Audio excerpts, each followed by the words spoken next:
വന്യജീവി ആക്രമണങ്ങൾ ഓരോ ദിവസവും കൂടുമ്പോൾ വനം വകുപ്പിനെതിരെ പ്രതിഷേധവും ശക്തമാവുകയാണ്. വനം മന്ത്രി വിളിച്ച ഉന്നതതല ഉദ്യോഗസ്ഥ യോഗം ഇന്ന് 2:30 ചേരും. ആക്രമണം തടയാനുള്ള നിർദ്ദേശങ്ങൾ യോഗം ചർച്ച ചെയ്യും. സംയുക്ത പെട്രോളിംഗ് ഉൾപ്പെടെയുള്ള കാര്യങ്ങളിൽ തീരുമാനമുണ്ടാകും. AK സ്റ്റെഫിൻ വിവരങ്ങളുമായി ചേരുന്നു. സ്റ്റെഫിൻ, ഈ യോഗങ്ങളൊക്കെ നമ്മൾ കാണാൻ തുടങ്ങിയിട്ട് നാളേറെയായി. ഉന്നതതല യോഗം ചേർന്നതുകൊണ്ട് മാത്രം ഇതിലൊരു പരിഹാരം ഉണ്ടാക്കാനാവുമോ? ഈ മനുഷ്യ വന്യജീവി സംഘർഷങ്ങൾക്ക് പരിഹാരമാക്കാനുള്ള എന്ത് കാര്യങ്ങളാണ് ഇതുവരെ നടന്നിട്ടുള്ള യോഗത്തിൽ കണ്ടെത്തിയിട്ടുള്ളത്, തീരുമാനമായിട്ടുള്ളത്? ഇനിയും ഈ യോഗവും ഒരു പ്രഹസനമായി അവശേഷിക്കുക മാത്രമായിരിക്കുമോ? മോദി, തീർച്ചയായിട്ടും. കാരണം ഈ യോഗം കൂടിയതുകൊണ്ട് മാത്രം കാര്യമില്ല. കാരണം ഈ മനുഷ്യർ അനുഭവിക്കുന്ന ഏറ്റവും പ്രധാനപ്പെട്ട പ്രശ്നങ്ങൾക്ക് പരിഹാരം കാണുക, അവരുടെ അടുത്തേക്ക് ആ പ്രശ്നപരിഹാരം എത്തുക എന്നുള്ളതാണ് ഏറെ പ്രധാനപ്പെട്ട കാര്യം.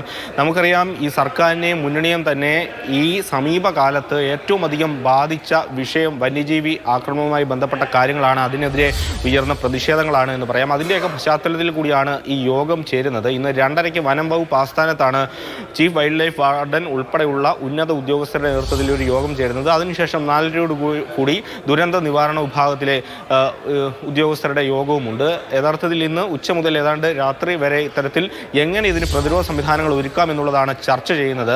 അതോടൊപ്പം ഇനി വരാനിരിക്കുന്ന മാസങ്ങൾ, മാർച്ച്, ഏപ്രിൽ, മെയ് എന്നൊക്കെ പറയുന്ന മാസങ്ങൾ വേനൽക്കാലമാണ്. അതുകൊണ്ട് തന്നെ വന്യജീവി ആക്രമണങ്ങൾ കൂടുതലായി റിപ്പോർട്ട് ചെയ്യുന്ന കാലയളവാണ്. കൂടുതൽ വന്യമൃഗങ്ങൾ നാട്ടിലേക്ക് ഇറങ്ങുന്ന സമയമാണ്. കഴിഞ്ഞ യോഗത്തിലും അതിനുശേഷം മന്ത്രി AK ശശീന്ദ്രൻ വ്യക്തമാക്കിയിരുന്നു, വനത്തിനുള്ളിൽ ഈ വന്യമൃഗങ്ങൾ കാട് ഇറങ്ങാതിരിക്കാനുള്ള സംവിധാനങ്ങൾ, പ്രത്യേകിച്ചും കുടിവെള്ളവും ഭക്ഷണവും ഒക്കെ അവർക്ക് കാട്ടിനുള്ളിൽ നൽകുന്ന തരത്തിലുള്ള പദ്ധതികൾ ഉണ്ടാക്കുമെന്നുള്ള കാര്യങ്ങളൊക്കെ തന്നെ പറഞ്ഞിരുന്നു. നിലവിലുണ്ട്. അത് കുറച്ചുകൂടി നന്നായി കൊണ്ടുപോകുമെന്നുള്ള കാര്യം പറഞ്ഞിരുന്നു. എന്ത് തീരുമാനങ്ങൾ ഈ വന്യമൃഗ ആക്രമണം തടയാൻ ഇന്ന് ഉരുത്തിരിഞ്ഞു ഉണ്ടാകുമെന്നുള്ളതാണ് നമ്മൾ ഏറെ ഉറ്റുനോക്കുന്നത്.